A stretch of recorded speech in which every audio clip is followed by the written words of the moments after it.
Sean, I'm curious. You guys might have talked about it before we came in, but who impressed you the most Friday night on that Top Rank card? Outside of the main event. It got to be Shushu. Yeah, we can talk about it a little bit. Go ahead, Sean. Well, I mean, yeah, let's start with Shushu. Yeah. Let's go ahead with Bruce Carrington. Who wants to start it off? No, I mean, did you watch the fights, right? Yes. No, to me, I would say Shushu as well. I just wanted to talk about, the way that he was able to just turn that fight around once he hurt his right hand. And I'll say turn it around because he just took control using one hand. Mm-hmm. Honestly, he should have been doing that from the beginning. Just the jab. Setting it up. Like, look, at when his hand got hurt, he looked better. Not to say that he didn't look amazing on the inside, showing us those uppercuts and the body work, but like you made your job easier. Yeah. And to me, it looked better. Like, yes, again, I love to see you look like a Boots on the inside, but when he was here and pivoting, and that's what I like. Yeah. The art. Yeah. I don't know. But I like boxers. You and Carson like this. He like Carson's like he don't like Sean Porter style. I think a lot of guys. I actually love Porter. I've been asking other professional fighters, would we ever see another Porter? I don't think we'll ever see another Porter style. I'm hope your father can, do that with someone else, but I don't. He got 2 kids. Hopefully, I would. Your dad said he put you and your brother in the gym at 4 and 5. Your son's 4, bro. What's 4. up? Give him to your grandpa, man. Let grandpa have Sundays with him. His son can't survive Kenny Porter. Nah, bro. Grandpas get mushy, man. When it's the grandson, they get soft, man. I don't even think Ken could be Ken with his grandson. My sons have sparring headgear and gloves. I bought them about a month ago, give or take. Oh, nice. And Diggy is the 4-year-old. He loves throwing them on. Adonai, and Ant knows this, is the 2-year-old, and we call him Pooh Bear. But he seemed like he gonna be the tank. He seemed like he gonna be the one that's just gonna. He built like Sean Porter. If I say go play football, he gonna go play football. If I say go play basketball, he gonna just kind of do whatever. Shaddai is a little bit more into everything. He's real. His mom is in the art, so he's artsy too. And all that. At the end of the day, I asked him just yesterday, are you going to box? And he said no. But he said no because that's what mommy and daddy have always told him. You're not boxing. But to your point of my dad putting me in the gym when I was 4, I said, shoot, let me get this stuff now. If there's something he interested in and want to do, we're going to find out now. Yeah, and they say the younger, the easier it is to learn and absorb. But yeah, that's interesting. Now, would you want to be like your dad was with you and you be the trainer because it's your son and you want to be protective? Or do you think you could release that to someone like your father or someone else? The way that my dad did it with me and what my dad got me to understand about why it was always he and we, is what I know and understand. And so I would do the same thing with my son. So you would turn to a trainer? Of course I would. Would you allow your dad to be a part of that? Of course I would allow my dad to, hey, did you show him this yet? Did you show him that yet? The Porter way, baby. I'm excited because honestly, Malik, he doesn't like to hear it, but he is kind of like the Porter way is rubbing off on Malik, but he's small. Yeah. He's not. He doesn't have that backup that you got. And you need that genetics, man, to be a Porter. Back to Shushu real quick. Because I thought Shushu looked great. And then a couple of things that Dre said through the course of the night. He said he's doing things that he should not be doing. And I kind of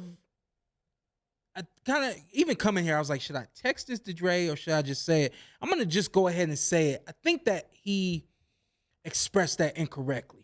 I think instead of saying this, he's doing things that he should not be doing, I think he should have been saying something along the lines of he's doing very advanced things that most guys can't do.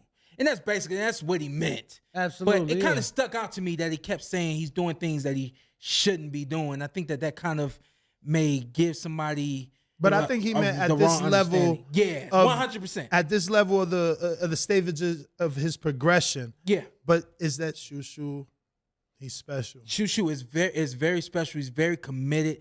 And I thought about this again coming in here today. The fact that when I met Shushu, it was at the Barclays, and I was fighting at the Barclays. All my fights were at the Barclays between 2016 And 2018, every time I saw him there, and this is what I think is the point. Every time I had a fight in Brooklyn, he was at the weigh-in, he was at the press conference, and then he was, just hanging around. Mm-hmm. And it wasn't like he was just trying to be seen. It wasn't like he was just trying to be a hanger-on. He just was engulfing himself in the sport. Mm-hmm. He was really just taking it all in and really just trying to see it for himself. And I remember doing this at a Floyd fight. He's walking out to the ring and the crowd gets super, super loud. And for some reason, this thought came to my mind. What are you going to do if the crowd is this loud when you have to fight Floyd, is what I was thinking at that point in time. Close my eyes right there in the arena so that I could feel that moment. And I feel like Shoo back in the day, that's what he was doing. He was just trying to feel it. He was trying to live in it, even though he was years away from it. And now that you see he's in it, he's years beyond where we expect him to be, or where we say he should be. And he's just beyond. And the other thing that Dre said is that he feels like he's the furthest along of any of the newcomers right now. And I agree with all of that, And I think that's More than Keyshawn? I don't think the so. style is just a little different. I think he's a little more disciplined than Keyshawn.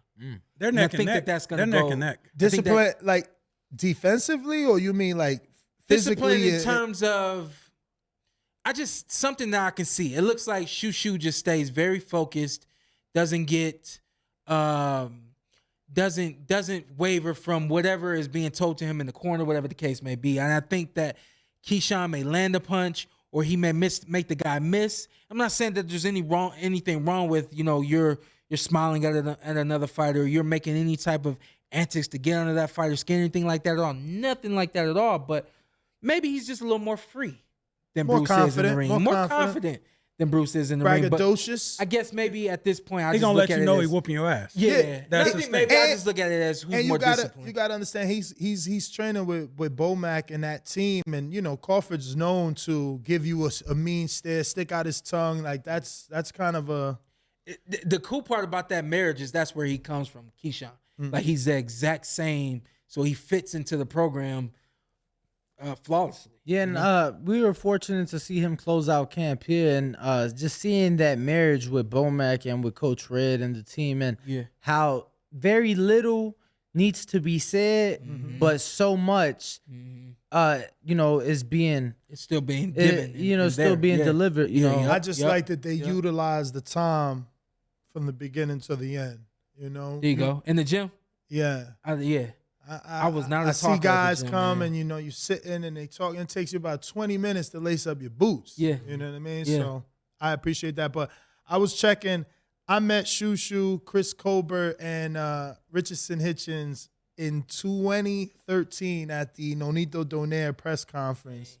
And I just bring that up because you said he's been hanging around, soaking it in, and they've been like that for a while, and it's just amazing that those three young men so long ago were amateurs with all these titles in that press conference, but they've all become pros and were able to live out their dream, because when I met them 9 years ago, they were amateurs. Yeah. And, you meet a lot of amateurs. Don't mean you're going to be pro. Don't mean you're going to sign to Al Heyman. Don't mean you're going to sign a top rank. Don't mean you're going to make the Olympic team or, Exactly. things like that. Both of them guys, Keyshawn and Bruce, both are very ambitious.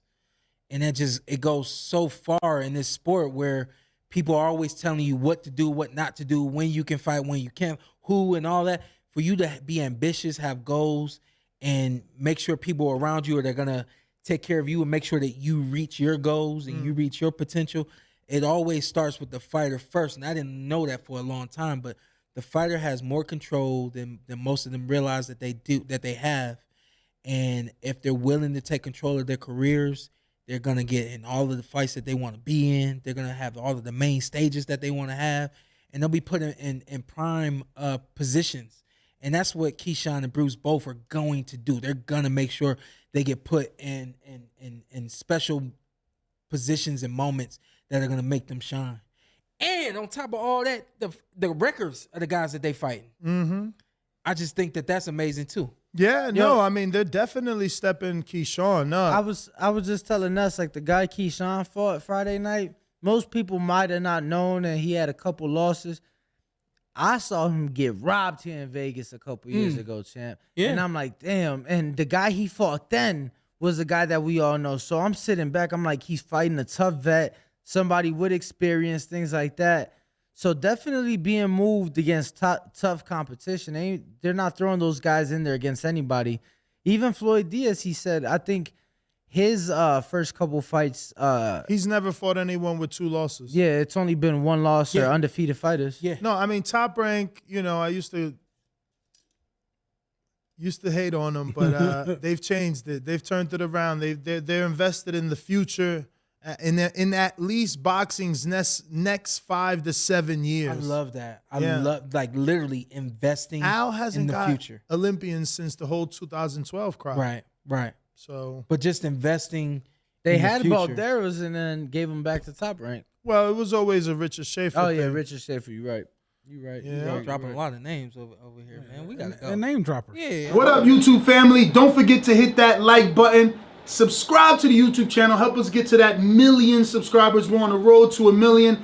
And obviously, we have other great content on our Patreon channel. So since this video is over, head on over to our Patreon and check out all the exclusive content or right here on our YouTube members.